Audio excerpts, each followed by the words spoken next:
everyone, and welcome to another episode of Unpacking Possibility. I'm your host, Traci Stein. As always, I'm so happy to be here with you.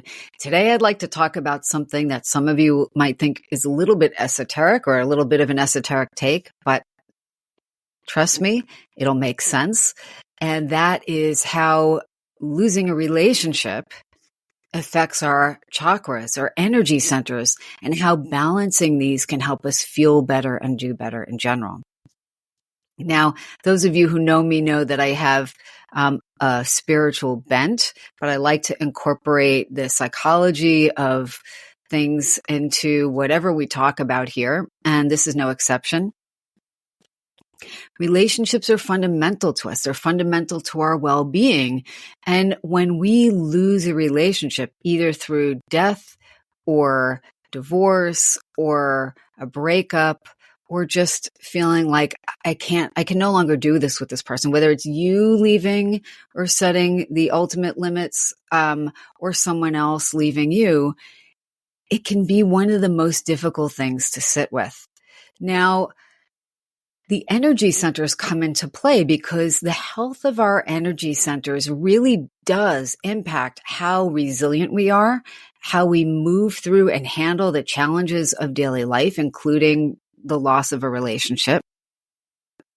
But again, relationships ending will impact these energy centers. And for us to feel better and do better, we're going to have to make specific and conscious steps to rebalance ourselves from the energetic level out. So I'll tell you what I mean as I go along. One thing I want to point out is that what you'll notice is the remedy for balancing a lot of these energy centers. There will be similar remedies that work to balance many of them. And that's really helpful because when you embark on something like whether it's supportive therapy or connecting with a spiritual group or connecting with your sense of purpose or journaling and so forth, what you may find is that on multiple levels and in multiple ways, you start to feel better sooner. So the energy centers are things you've probably heard of, the chakras. If you do yoga, certainly you will have been asked to visualize them and know that certain poses will balance certain energy centers or chakras. But basically, they're thought to be these spheres or wheels of energy that run, the major ones anyway, in a midline up the energy center of our body. So if you imagine somebody sitting in front of you from the base of the spine all the way up to about a foot above your head, these are the major energy centers that people tend to talk about, right? And you may very well have seen them illustrated like in the colors of a rainbow. Now, each energy center corresponds to a number of physical, emotional, and spiritual aspects of who we are, of our functioning. And when our energy centers are out of balance, we can feel unwell. We can have a hard time focusing. It can affect how we relate to people and ourselves. It can affect how much of a sense of purpose we feel connected to. When we balance these, not only do we feel better and do better, but we're more likely to be able, I think, to attract somebody that's in line with where we are. Think about that, right? Because when we're in an unhealthy place, do we attract the healthiest people to be in relationship with us? Probably not, right? When you see couples and it seems like, they're both kind of great people, or they both seem pretty happy, or like they've got their ducks in a row, I don't think that's an accident, So let's talk a little bit more about that. So I want you to think of the energy centers, again, as these spheres of light, but you may also envision them as jewels, as radiant jewels, or as flowers opening or blooming. There's no one right way. And this may be your introduction to the chakras. That's totally okay.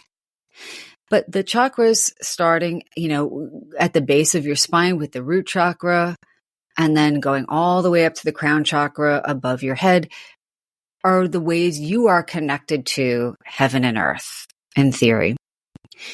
Your root chakra, the first person I heard really talk about this, believe it or not, was Mona Lisa Schultz, well-known neuropsychiatrist and medical intuitive. The root chakra, think about like you would think about the roots of a tree, connecting you to the earth, helping you feel grounded, helping you feel stable and sturdy like a strong oak tree. Now, our root chakra is also linked to our sense of connection to our group or our tribe. So think of, not only our community, but our family community, our first tribe, right? But connected to a group where there's a sense of kind of resonance and belonging.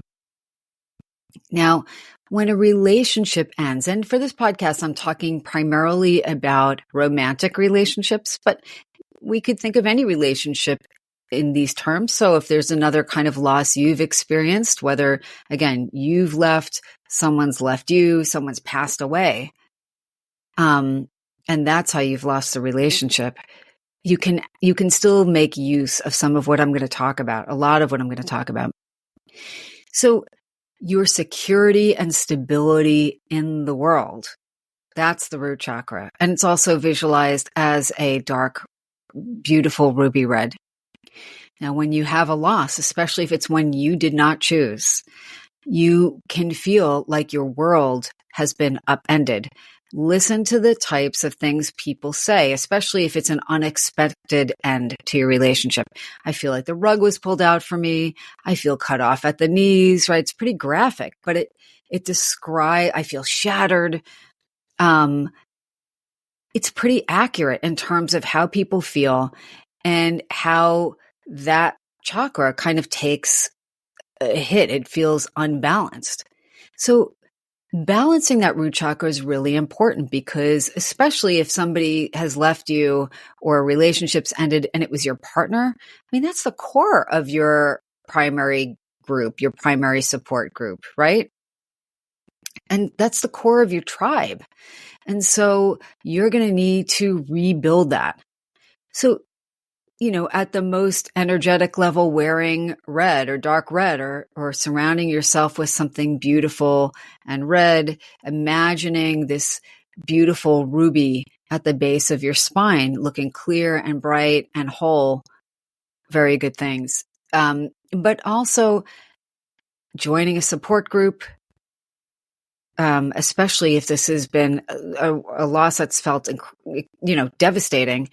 I highly recommend that.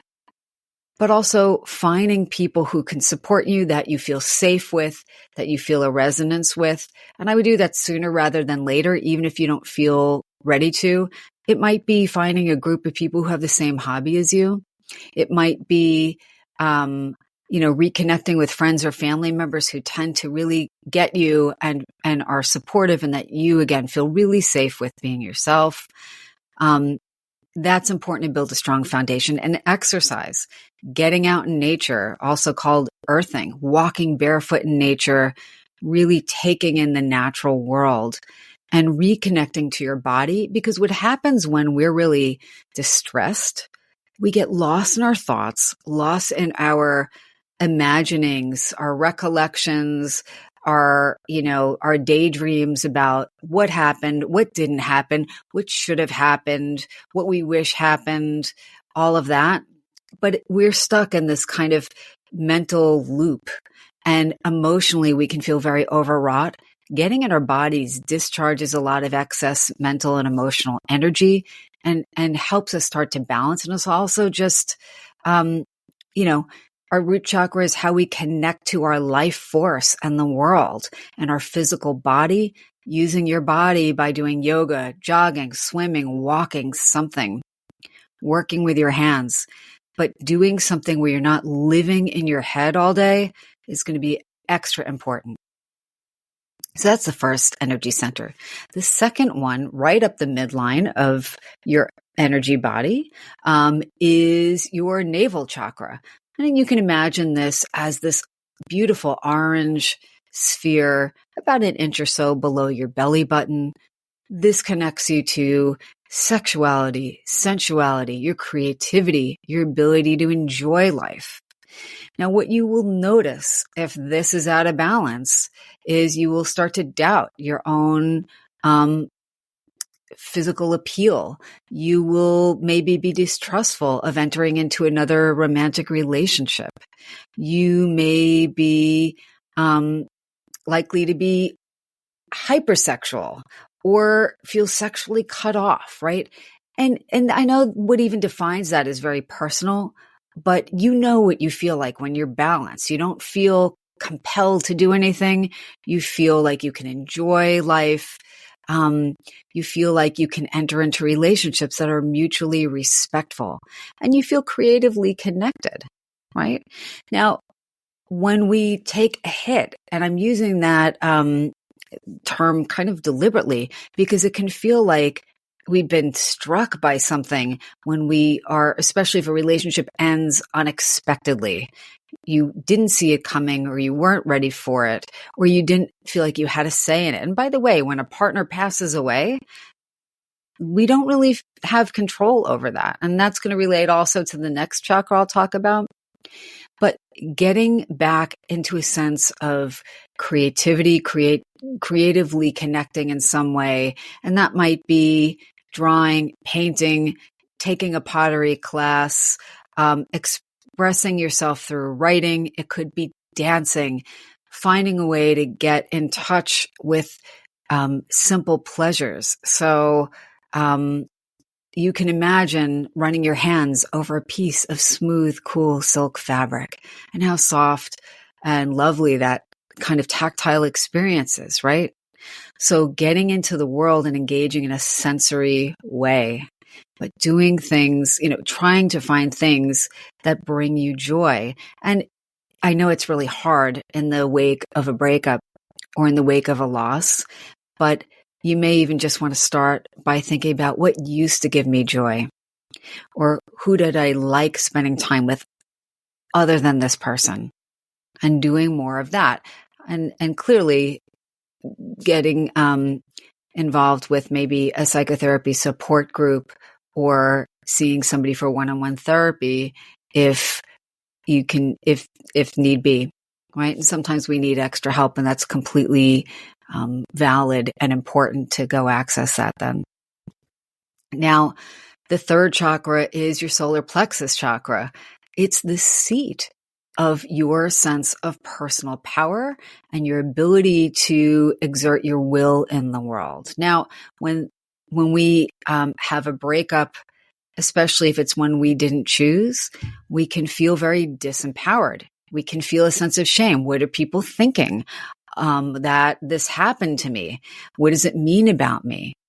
We can feel guilt because we feel like, oh, what did I do wrong that this person is no longer with me? And sometimes really, honestly, there's nothing. And it's just the relationship ended. Somebody made a different choice, or they had their own issues to work on, or somebody passes away and we cannot control that. But when we feel we can't control the events in our lives, it can feel so disempowering. So this sphere is a radiant yellow, a beautiful sun-colored yellow, a beautiful radiant gold. And wearing that color, being around that color, that can help begin to balance that chakra. Doing things that make you feel competent, like pursuing something that you either are good at now, or learning something and getting better at it. Achieving small and large goals helps us to feel more empowered. Working with a therapist, of course, can help us to sort out what went on and help us make meaning so we can make different choices going forward, right? To the extent that we can, right? We can't control what anybody else does, but we can control what we do. And we can envision, using guided imagery or self-hypnosis techniques, the person, the version of us that would feel most empowered. Journal about that. You'll hear me talking about journaling a lot, But as you start writing that out and what that would look like and how you would know you were the more empowered and centered version of yourself, makes it much easier to start actually making steps toward doing those things that will help you feel more empowered, help you get to where you really want to be. Having good boundaries, learning to say no to stuff you don't want or that doesn't respect you, right? And conversely, being respectful of other people and their ability and right to make their own choices. These are all things that can help us feel empowered in a healthy way without trying to be overly submissive or overpower somebody else to try and force something that isn't going to be. The heart chakra is the fourth chakra, a radiant, beautiful emerald green. The heart actually connects our energy centers. It connects heaven and earth within us. It is the seat of our connections with everyone, ourselves, our loved ones, romantic and otherwise, and the world at large, right? Our ability to have compassion for ourselves and others, that all happens through the heart. When a relationship ends, we so often hear people talk about feeling, my heart is broken. And honestly, that's very apt for that feeling. We can feel sometimes that when a relationship ends, especially if we didn't choose it, like we will never want to love again. Or even, I wish I had never met this person because no joy is worth the pain I'm experiencing now. And I want you to know that that's a very normal thing. People don't like to talk about it, but it's very common. But over time, what I'm hoping for you is that as you start to heal, not only do you allow yourself to love yourself and others again, but that you can look back on the good times in your relationship, even if it ended badly, and say, okay, I learned something about myself. This has helped me grow in some way. I'm grateful for the joys that I had. I'm grateful for seeing something lovable and wonderful about myself through the eyes of someone who loved me. And maybe that's what you'll take from that relationship, and hopefully more, even if your paths have diverged. This is a bit controversial. A lot of people feel like we're supposed to be with the same person forever throughout a lifetime. And, a lot of times that's true and that's wonderful. But sometimes people come together and then it's for one reason or another, and it may not always be clear at the time, your paths diverge. And even if you try and hold on, you can kind of feel when a relationship has run its course. My hope for you is that as you heal and reclaim that feeling of love and compassion for yourself, it will open you up to receiving new love, and each relationship subsequently will be even healthier and more rewarding. I know how hard that is to think about that when you're in the throes of dealing with loss. But, that is my hope for you, and I believe it's possible.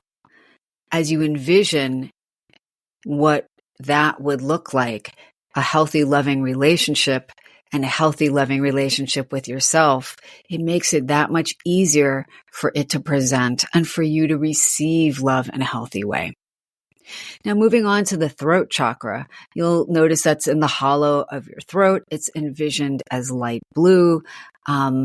You can surround yourself with light blue, sit outside and lie back in the grass and take in a beautiful blue sky and just marvel at this gorgeous blue expanse above you that has been here long before you and will be here long after any of us. Just the magnitude of that beautiful expanse of sky. Our throat chakra is that color blue. And when it's balanced, we can express our truth and we can listen and be receptive, and we have a balance between the two. Now, when a relationship ends, the throat chakra, which is the minor seat of the will, And it is connected to your solar plexus chakra, that third chakra that we spoke about a few minutes ago.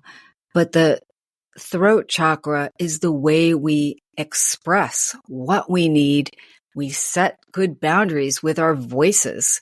We articulate what we want and what we don't, and express our hopes and desires out into the universe. We set limits. If we cannot do that clearly, if we don't clearly know what we want, and if we can't clearly express it, it's much harder to actually access that.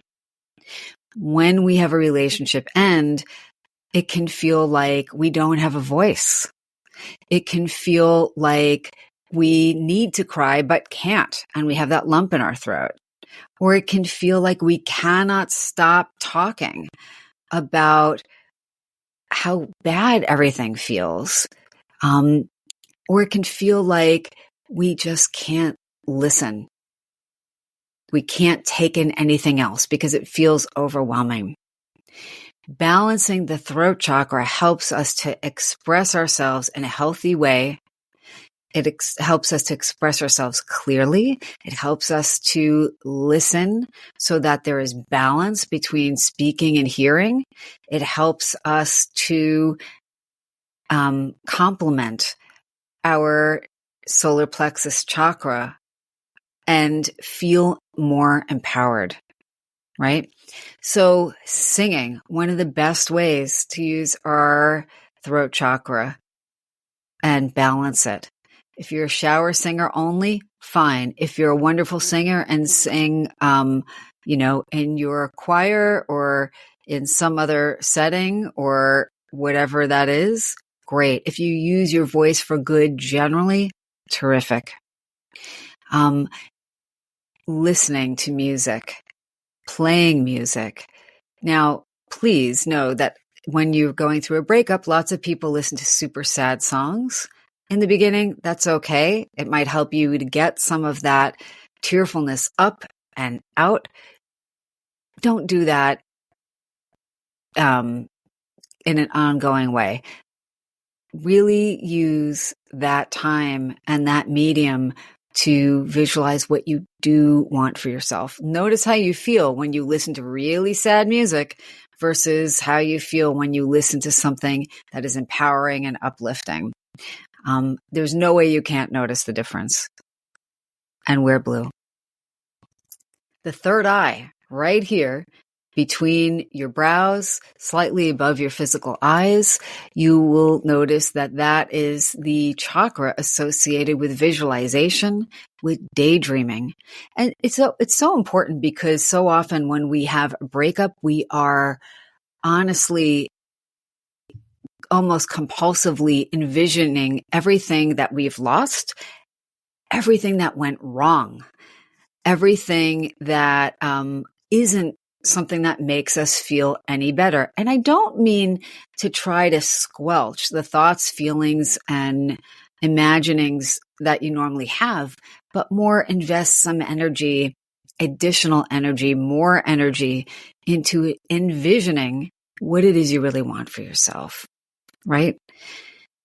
Envision what you learned from the relationship. Envision those things that you know you still want to work on. And envision how that would look unfolding in an important, healthy, and meaningful way for you. Write it down, journal, paint, whatever you have to do. And then again, envision the steps that you would need to make to be in the place you want to be. Be in a place where you could be happy on your own and in a relationship, and what the parameters of a healthy relationship would look like for you. It's so important to have a more concrete and specific idea of what that would look like. Much harder to attract something or to recognize it if it comes to you, if you don't really know specifically what you want. So that. And then your seventh chakra, the final one we'll talk about a foot or so above your physical head. Envision that as violet or this beautiful iridescent white. Some people envision it as this beautiful lotus.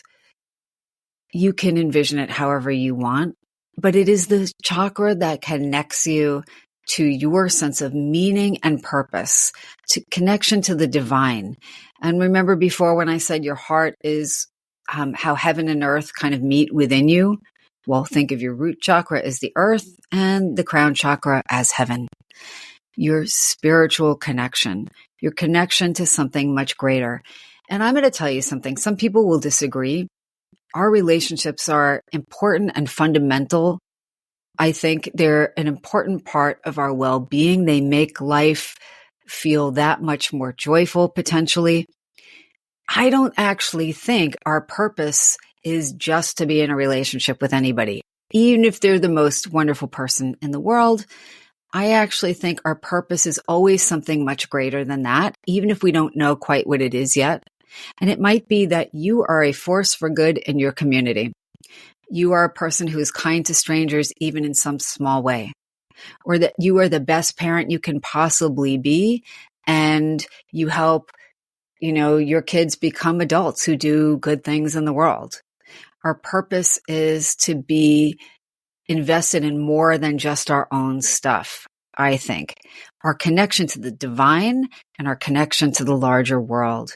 What you'll notice is that when we are grieving or upset or worried or sad or angry or any strong emotion, and we can feel all of those and more when we're going through some sort of relationship loss, what it does is it pulls us into our own head and it pulls us into our own world. It takes the focus and puts it solely on our stuff, even if we're thinking about this other person, right? That's not the best use of our energy. And it can keep us in suffering. And so we have to find a balance between acknowledging what's going on with us and allowing ourselves to feel the feelings we have and give them their due, but also to get beyond that and remember that we are a part of a much larger community, a community that extends so much farther beyond our own walls or people we know.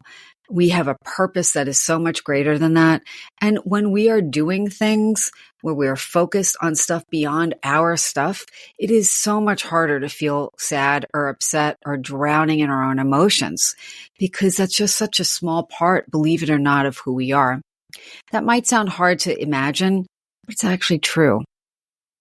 So doing these things that balance many of the chakras, moving, pursuing something that you enjoy and that you love, finding meaning in your day-to-day activities beyond yourself, reconnecting with groups of people that you have resonance with and that you feel supported by and where you can also contribute support, engaging in something creative, taking care of your physical body so you can feel grounded, all of that can help balance you body, mind, and spirit. The more balanced you are, the more balanced the rest of your life will be, and the more resilient you will be when life throws you some sort of curveball. So I'm very curious. Let me know what you think of this episode. Share what you think in the comments. As always, if you like the episode, please like, share, and follow. And until next time, be well.